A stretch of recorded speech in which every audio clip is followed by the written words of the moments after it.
आइए दोस्तों शुरू करते हैं बीटीसी फोर्थ सेमेस्टर में। आज का विषय है सामाजिक अध्ययन और सामाजिक अध्ययन में आज का हमारा चैप्टर होगा थियोसॉफिकल सोसाइटी। तो थियोसॉफिकल सोसाइटी की स्थापना कब होती है, आइए शुरू करते हैं। तो देखिए,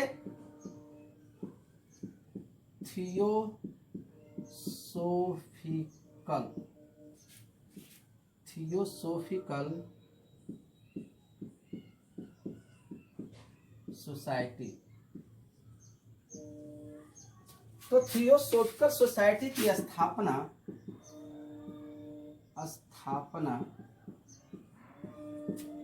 थियोसॉफिकल सोसाइटी की स्थापना 7 सितंबर 1875 7 सितंबर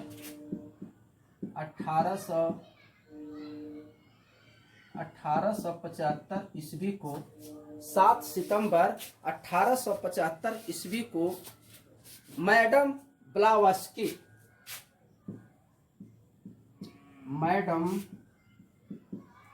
ब्लावास्की और ये रूस की महिला थी। मैडम ब्लावास्की ये रूसी महिला थी, जबकि एक दूसरे थे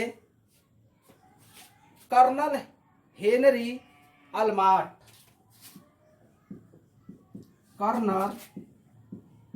हेनरी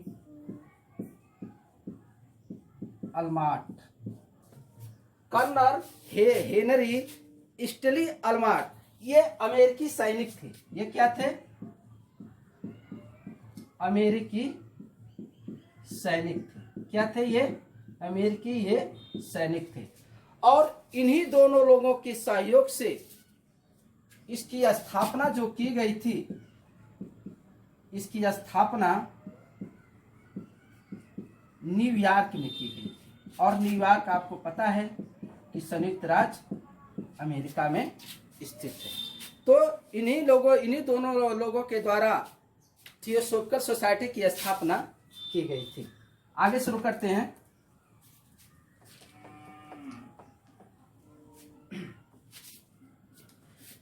थियोसॉफिकल शब्द जो है दो शब्दों से मिलकर बना है। थियोसॉफिकल शब्द जो है दो शब्दों से मिलकर बना है। किससे बना है? दो शब्दों से मिलकर बना है, जिसमें थियोस का अर्थ है ईश्वर। थियोस का अर्थ इस बताया गया है ईश्वर, जबकि सोफिया का अर्थ बताया गया है ज्ञान। सोफिया का अर्थ बताया गया है ज्ञान, जिसका अर्थ बताया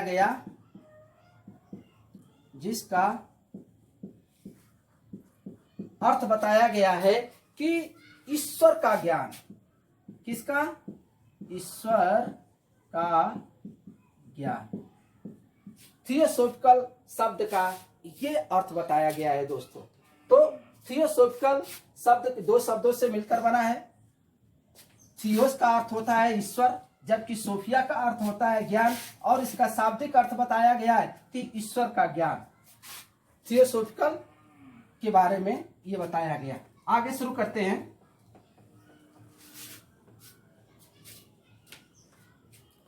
1882 ईस्वी में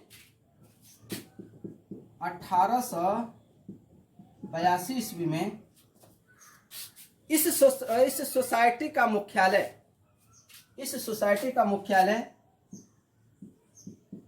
मद्रास में अडयार में क्या किया गया था? स्थापित किया गया था। मतलब मद्रास के निकट अडयार नामक एक जगह था और वहीं पर इसकी एक मुख्यालय स्थापित किया गया था। आगे 1897 ईस्वी में अल्मार्ट की जब मृत्यु हो जाती है मृत्यु होने के बाद अल्मार्ट की जब मृत्यु हो जाती है तो एनी बेसेंट, एक विदेशी महिला है, एनी बेसेंट, इसका क्या बनती है? अध्यक्ष बनती है। इस सोसाइटी की अध्यक्ष अल्मार्ट की मृत्यु के बाद एनी बेसेंट जो होती हैं इस सोसाइटी की अध्यक्ष बनती हैं। और एनी बेसेंट जो है ये भारत आई थी 1893 ईस्वी में। 1893 ईस्वी में एनी बेसेंट जी भारत आई हुई थी। आगे, भारत में इस आंदोलन को फैलाने का श्रेय भारत में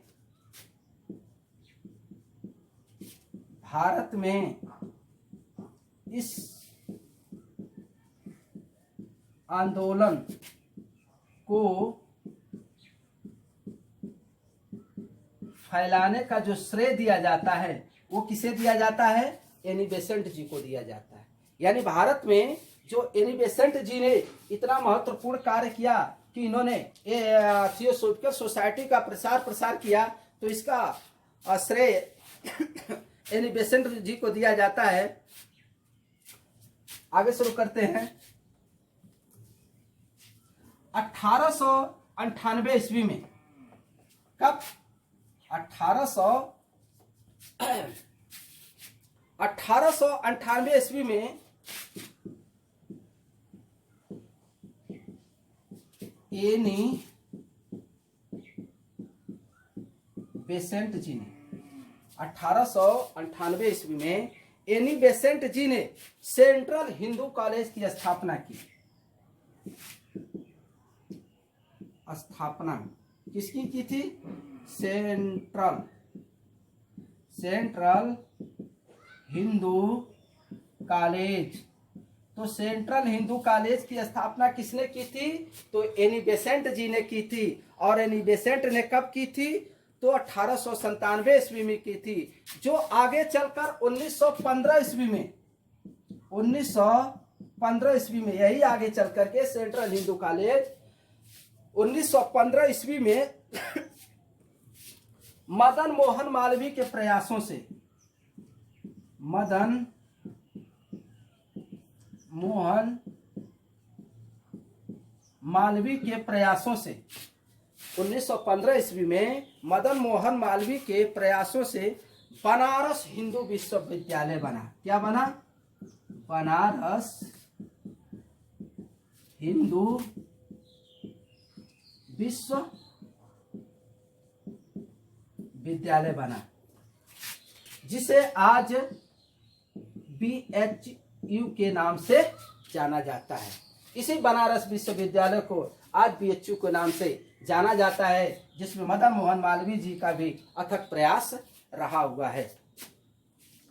अब इस सोसाइटी का मानना क्या था, यानी इसके उद्देश्य क्या थे? तो इस सोसाइटी का उद्देश्य था कि ध्यान योग एवं चिंतन जैसे माध्यमों द्वारा व्यक्ति को आत्मा को परमात्मा से जोड़ा जा सकता है। बहुत ही अच्छी बात इन्होंने कहा। क्या कहा? कि आत्मा जो हमारी है, आत्मा को हम परमात्मा से जोड़ सकते हैं। आत्मा को परमात्मा से जोड़ सकते हैं। किसके माध्यम से?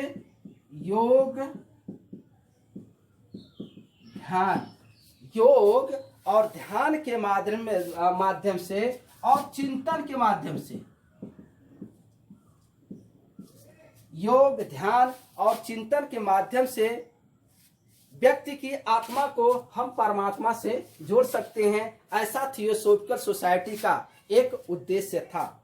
ये सोसाइटी हिंदू धर्म के पुनर्जन्म एवं कर्म के सिद्धांत पर विश्वास करती थी। ये जो थियोसॉफिकल सोसाइटी थी, हिंदू धर्म में पुनर्जन्म को ये विश्वास ये मानती थी, कर्म के सिद्धांत को मानती थी। यानी जो जैसा कर्म करेगा वैसा उसका फल मिलेगा। ये थियोसॉफिकल सोसाइटी का ये उद्देश्य था।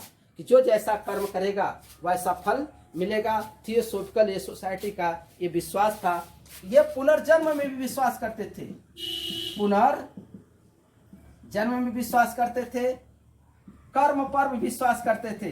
जैसी करनी वैसी भरनी। कहने का आशय ये है कि जो जैसा करता है वैसे उसको उसी तरह भरना होता है।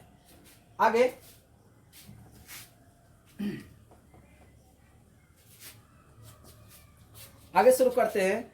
सोसाइटी ने हिंदू धर्म की प्राचीन विरासत एवं पहचान को, यानी सोसाइटी थियोसॉफिकल सोसाइटी थी, वह हिंदू धर्म में जो प्राचीन विरासत के रूप में मिली हुई है और जो इसकी पहचान मिली है उसे पुनः स्थापित करना चाहती थी। क्या चाहती थी? पुनः स्थापित करना चाहती थी। इसकी पहचान यही थी कि हिंदू धर्म की जो प्राचीन विरासत है, जो पहचान है, उसे हम पुनः स्थापित करें। ये थियोसॉफिकल सोसाइटी का ये उद्देश्य था। आगे इसको नोट में याद करेंगे।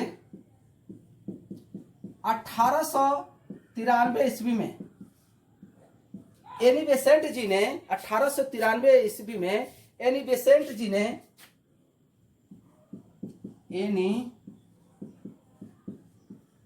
एनी बेसेंट जी ने क्या किया था? शिकागो धर्म सम्मेलन में इन्होंने भाग लिया था। शिकागो धर्म सम्मेलन में जो विश्व धर्म सम्मेलन हुआ था, उसमें एनी बेसेंट ने 1893 ईस्वी में इन्होंने भाग लिया था। और स्वामी विवेकानंद जी के भाषण से ये एनी बेसेंट जी ने बहुत प्रभावित हुई थी। स्वामी विवेकानंद जी के भाषण से उन्होंने बहुत प्रभावित हुई थी और इसी शिकागो विश्व धर्म सम्मेलन में स्वामी विवेकानंद जी ने भाग लिया था। और एनी बेसेंट ने इस सोसाइटी के माध्यम से क्या किया? एनी बेसेंट ने इस सोसाइटी के माध्यम से स्त्री शिक्षा पर महत्वपूर्ण कार्य किया। इन्होंने एक कार्य बहुत इच्छा किया था। क्या किया था? स्त्री शिक्षा को अधिकार मिले, यानी स्त्री शिक्षा पर, स्त्रियों को, महिलाओं को इन्होंने शिक्षा पर बल दिया था। यह बहुत महत्वपूर्ण इनका कार्य रहा। किनका? एनी बेसेंट जी का। तो दोस्तों, थियोसॉफिकल सोसाइटी का भाग आज बस यही। अगले वीडियो में हम फिर आपसे संपर्क करेंगे और अगली वीडियो में जब संपर्क करेंगे उस समय हम लेकर के आएंगे प्रार्थना समाज के। प्रार्थना समाज का वीडियो हम अगली वीडियो में लेकर के आएंगे दोस्तों।